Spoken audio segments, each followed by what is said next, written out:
Fala aí, pessoal, se você está chegando aqui pela primeira vez, o meu nome é Alex, esse é o canal Conversa Franca e hoje, para quem já nos assiste há um bom tempo, desde quando o canal foi criado e geralmente vê mais coisas relacionadas à música aqui, hoje nós vamos falar sobre um outro assunto, mas você que está no canal por conta da música, não deixe de ver o vídeo porque é muito interessante.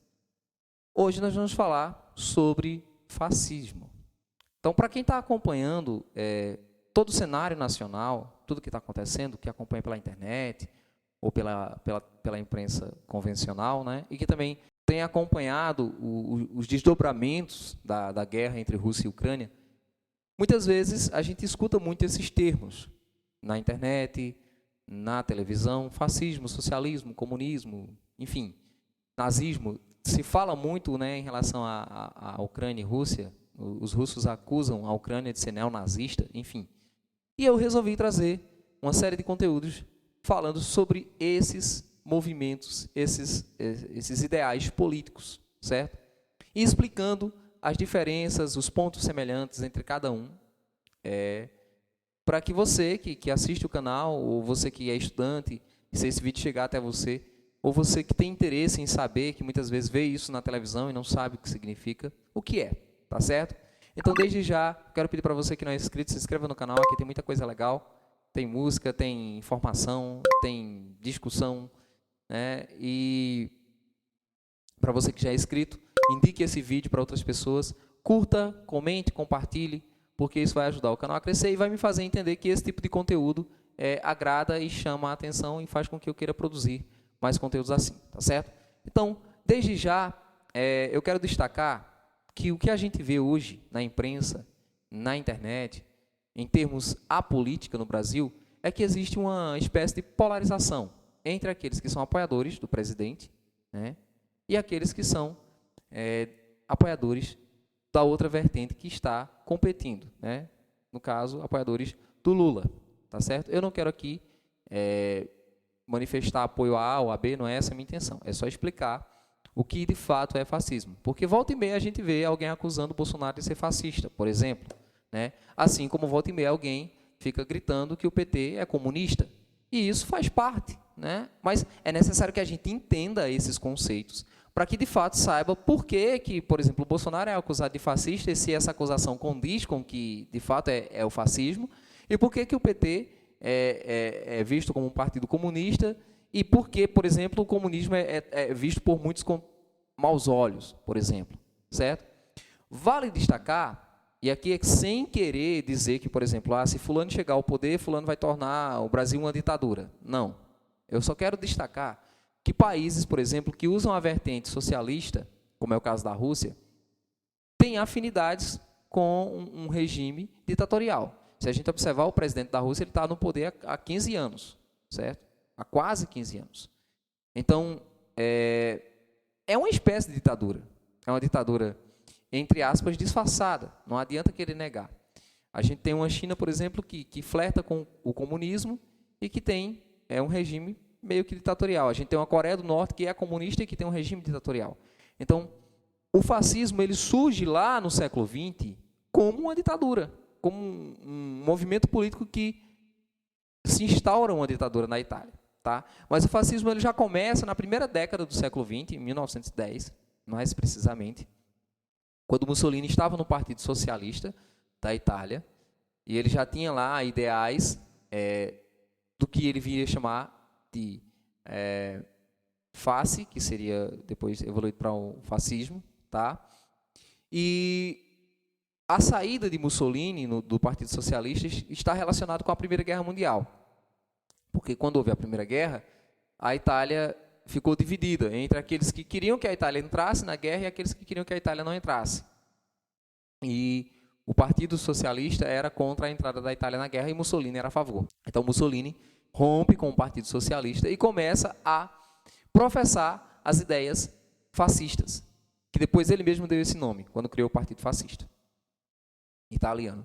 E como havia, né, principalmente no pós-guerra, no pós-Primeira Guerra, um sentimento de fragilidade, um sentimento de vergonha por parte de muitos países da Europa por terem perdido a guerra para uma nação do Novo Mundo, que foi os Estados Unidos, e que trazia ideais e costumes totalmente diferentes do que se existia na Europa, foi muito fácil para Mussolini, assim como foi fácil para Hitler, para Salazar, para Franco, que são ditadores de outras nações europeias, tomarem o poder. Quando Hitler quando Mussolini ele traz os ideais fascistas para dentro da Itália, muitos italianos flertaram com aquilo e exaltaram a figura do Mussolini, porque eles queriam, naquele momento, uma figura de exaltação da pátria, já que estavam todo mundo com a moral baixa, né? Bom, mas de fato, o que é o fascismo? O fascismo é um movimento político, ideológico, certo? Que tem como pilares a centralidade do poder na mão do Estado. O Estado controla tudo. E a centralidade do poder na figura de um líder estadista, certo? Que é visto como uma espécie de Deus. Ele é literalmente idolatrado pelo povo.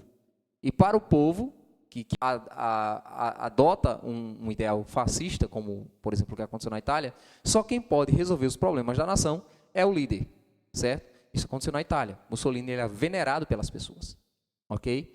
Então o fascismo nasce nesse contexto e toma poder na Itália em 1922.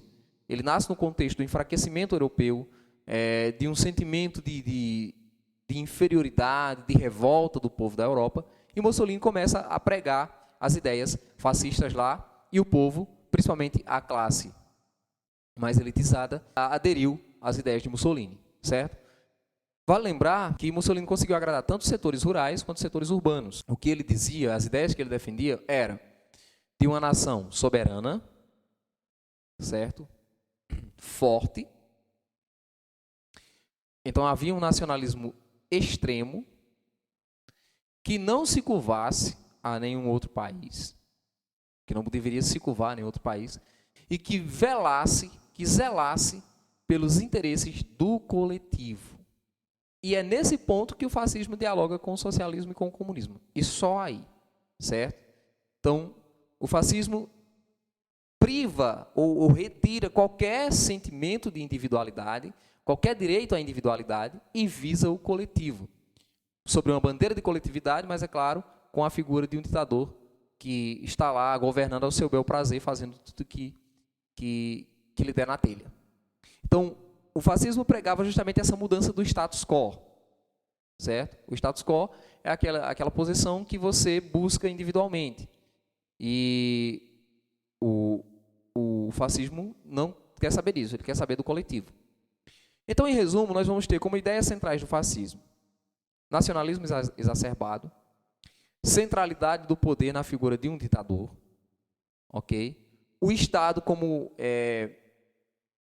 digamos assim, unidade e também como detentor de controle de tudo. O Estado controla tudo, tudo é controlado pelo Estado, nada de liberdade. Qualquer medida liberal é vista como medida que vai manchar ou que vai contra os ideais da pátria. E cria-se também no fascismo a ideia de um inimigo da pátria. Esse inimigo da pátria poderia ser qualquer pessoa que se opusesse às ideias fascistas ou qualquer outra nação que tentasse lutar contra o fascismo italiano, por exemplo. Ok? Então, pautado nessas ideias de nacionalismo exagerado, de o controle ser totalmente do Estado, da figura de um líder supremo que resolve todos os problemas e que qualquer pessoa que se opõe a essas ideias é inimigo da pátria e merece morrer ou ser preso, o fascismo se instaurou na Itália. Tá? E o que seria o fascismo hoje? Hoje a gente tem uma discussão muito forte em torno disso, principalmente desses movimentos que são extremistas, ok? Neonazismo, neofascismo, comunismo, socialismo, tá? Esses movimentos que tendem a impactar de alguma forma, ok? O fascismo hoje se pautaria nessas ideias de um nacionalismo exacerbado, certo?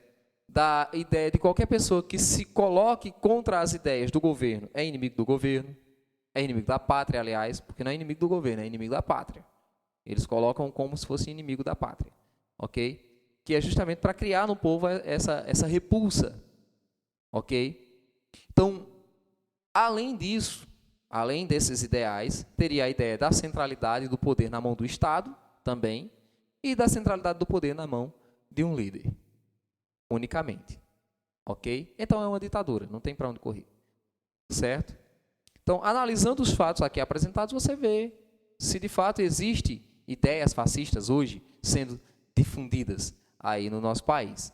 Ok? Uma coisa que eu li em relação ao fascismo, que eu não posso garantir que é verdade, mas que estava lá, ao fascismo tradicional, ao fascismo que surgiu na Itália, é que, por exemplo, Mussolini, quando tomou o poder, ele proibiu, e faz sentido, porque Mussolini se autodeclarava soberano, ele proibiu que a Igreja Católica atuasse na Itália. Então, as escolas católicas, por exemplo, foram fechadas.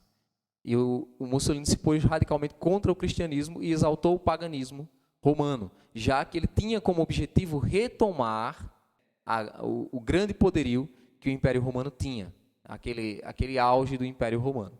Então, especula-se, por exemplo, que ele proibiu a prática do cristianismo e qualquer pessoa que se tornasse adepto ao fascismo, que entrasse, por exemplo, no exército para defender a pátria, teria que participar de rituais pagãos desenvolvidos pelo próprio fascismo. Outro detalhe interessante é que o fascismo é uma ditadura militar, tá? Não tem a ver com a ditadura ou o regime ou intervenção militar, como queira chamar, que aconteceu aqui no Brasil. É militar por quê? Porque Mussolini estava no exército e como tinha a questão da imposição da força, então ele contou com o apoio das Forças Armadas italianas para fazer um governo ditatorial. Detalhe também que foi um governo xenófobo, ok? Que se colocava contra qualquer estrangeiro, qualquer outra raça que não fosse a raça italiana, exceto os alemães, porque eles fizeram aliança, né? E também que era um governo extremamente violento, a ponto de, por exemplo, eles defenderem que se você não conseguisse tomar o poder através das eleições, você deveria tomar o poder à força, dar um golpe de Estado mesmo usando a força. Era um governo autocrata, em que somente Mussolini tinha voz e vez, era um governo exclusivista, não haviam outros partidos, só havia o partido fascista. Então, a democracia foi extinta da Itália, não havia democracia, não havia liberdade, não havia individualidade, tudo estava centrado na mão do governo. Um governo fascista seria um governo que exaltaria e que se pautaria nesses aspectos, ok? Eu espero que você tenha gostado do conteúdo. Se esse conteúdo te agradou, deixa o teu comentário aí, porque eu pretendo trazer mais vídeos falando sobre socialismo, sobre comunismo, mostrando as ideias, como surgiu esses movimentos, como eles se instauraram em algumas nações e como eles são vistos hoje, ok? E quero pedir para você que não é inscrito, se inscrever no canal, ativar aí as notificações para continuar recebendo conteúdo, deixar o teu like nesse vídeo, o teu comentário. E para você que é estudante, para você que vai fazer Enem esse ano, para você que está querendo se informar sobre política, sobre sociedade, sobre ideais políticos e que às vezes não sabe, não deixe de deixar o seu comentário aí pedindo que eu fale sobre um outro assunto. Eu vou ficando por aqui, um forte abraço e até a próxima.